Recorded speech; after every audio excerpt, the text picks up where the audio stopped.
about the Mexicans, True. Don't you think they'd be talking about it as they came across the border? It's not happening. It's not true. It's not there. It's just simply a lie, another lie. No. And there's lots of them out there. Lots of lies. And lots of people. You see, the problem that people have is they listen to this from somebody, and they think that somebody is trying to do them a favor, and so they believe it without checking. You can't believe anything without checking nowadays. In most instances, a simple phone call can clear up most of these things. If not, about an hour in the library might be able to do it. The things like troops massed along the border, then, you talk to somebody from Canada who lives there. If there were troops massed along their borders, they would be jabbering about it a mile a minute. Yeah. It just is not happening. I received a newsletter from one group, and in there I kept hearing this rumor about Georgia has chosen an alternate method of capital punishment, beheading by guillotine. So I did get on the phone, and that in this article they mentioned a Georgia representative that was supposed to have introduced the bill. Uh-huh. So I went to my local library, got a book out that gave each state with the names of its representatives and phone numbers, and I called the Capitol building in Atlanta, and he wasn't in, and I talked to the lady, and I said, I'm calling to ask about this rumor about capital punishment by beheading. And the reaction I got from that lady, she said, no way. She said, if it was, really true, people would be really upset down here about it. Yeah. Well, here's what's happening in a nutshell. They want their new world order. They want their one world totalitarian socialist government. They can't get it when there are people in this world who are dedicated to principles and ideals which oppose that. And when those people are armed. So they have to do things to make these people discredit themselves so that the vast numbers of people out there will stop listening to them. Yeah. Will think they're just a bunch of loony bin, crazy, wacko, idiot gun nuts that are going to open fire and kill everybody at any minute. And by golly, that's the way some of these people sound.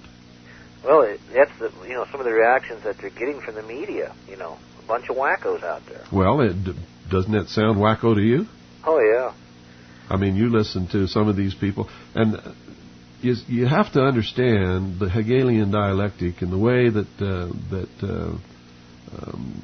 things have been done in the past or the way they're going to be done in the future. If you study the methods that the intelligence organizations and military and political movements move into a country and take over that country, you will begin to understand what is happening here. But not until. I've sat and often wondered, you hear everything out there, but then I think about that, The Art of War by Sun Tzu. Uh-huh. When you seem to be the weakest, you're your strongest. Yes. And, a lot of the other principles that are in there. And sometimes I feel like just stepping back from everything and taking a look at it and saying, okay, now let's look at this, let's look at that. What's really going on? Now, for 3 months, since August, when you shut down your shortwave broadcast, I've been in the dark, in a sense, until I got my satellite put up. And, some of the stuff I'm hearing on there, I have to admit, some of it you wonder about, is this really true? Is this what's going on? This usually just a very cursory investigation will tell you the answer to that. Yeah. Most of it won't pass the common sense test. And as my grandmother said, if it won't pass the common sense test, it won't pass any test. Period. One other thing I'd like to ask about before I get off so someone else can get on, this omnibus... counterterrorism bill? I'm sorry? The omnibus counterterrorism bill, or are you talking about the crime bill? The crime bill for 1997. Okay. There's so much talk on the radio about it right now. Has the bill passed, or is it just something in the future yet? To my knowledge, it hasn't passed. Okay. But to find out, all you have to do is call your congressman, and you can call them and ask them for a full text of the bill. Yeah. Well, I usually do that. I'm going to have to start doing it again. Like I said, I've been out of touch with everything for 3 months. You know, shortwave, you can't pick up too much good stuff on there now. So, well, Bill, I'll hop off. Thanks for answering some of my questions. You're welcome, and thank you for calling. Okay, good night. Good night. Folks, if you hear a little sniffling or something, we're all got colds around here. And I'm trying not to cough or sniffle over the radio, but occasionally I might slip and do that, and I apologize in advance. Good evening, you're on the air. Hi, how you doing, Bill? This is Tom from California. Good. Hi, Tom.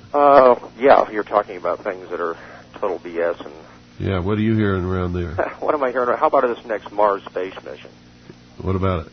Here, a few years ago, they said they launched a satellite to Mars, and it was going to take 10 years to get there. Now, all of a sudden, we launched one this month, and it's going to take 8 months to get there.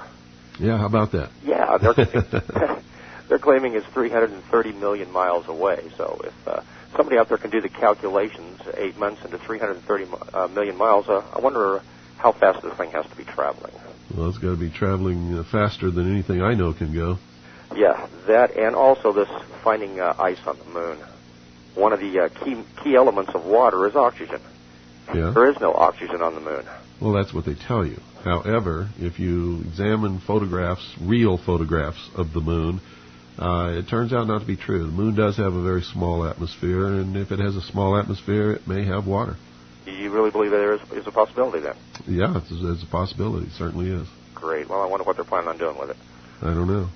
Well, I just wanted to bring up that Mars mission because I find that just a total crock of bull. Oh, they're building you up to tell you there used to be a civilization on Mars and it came here or it went somewhere else or something. And there's living, thinking things out in space, and they're far superior to us in technology and intelligence. That represents a danger. So all humanity must come together as one to oppose this threat, and you must be willing to sacrifice like they did in World War I and II in order to prepare to do battle with these things from space. And you can hear Art Bell right now scaring the hell out of everybody. There's a giant spherical thing accompanying the Hale-Bopp comet, and it's bigger than the Earth, and it's hollow, and there's signals coming from it. Oh yeah, anytime I need a good laugh, I turn on the It's excellent. I've begun to wonder about the whole space program. I seriously think that there's probably a lot of people making what they believe is machinery that's going to be sent into outer space. And it never goes anywhere. No, the company's actually owned by the government, and money's funneled into some black budget operation. Hey, you're right on the money, my friend. The Apollo space program was the biggest fraud in the history of the world besides this UFO thing. And they may have gone to the moon, but they sure didn't do it with the Apollo spacecraft or those suits that they were wearing or any of that other stuff. Almost definitely. And I noticed something on the news just the other day when they were showing a flick up in space, and they were saying that the astronauts were having a hard time opening the space hatch. Well, this pre-hatch opened, and when it fell, I noticed it ripple and wrinkle like it was made out of plastic. I just wonder which Disney studio they're filming that in. I don't know. Okay, Bill, have a good one. Thank you. Thank you for calling. Very astute and observant young man there. 520-333-4578 is the number. What kind of BS baloney crap is going around in your neighborhood? What have you heard lately that you'd like to sort of air literally and clear up? Maybe we can answer some of these things for you. Bigger than the Earth, emitting signals. It's hollow. How do they know it's hollow? Did somebody go up there and rap on it?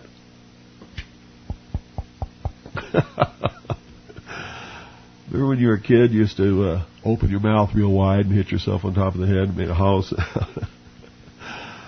Oh, this is killing me. Good evening. You're on the air. Yeah, hi, Bill. Hi.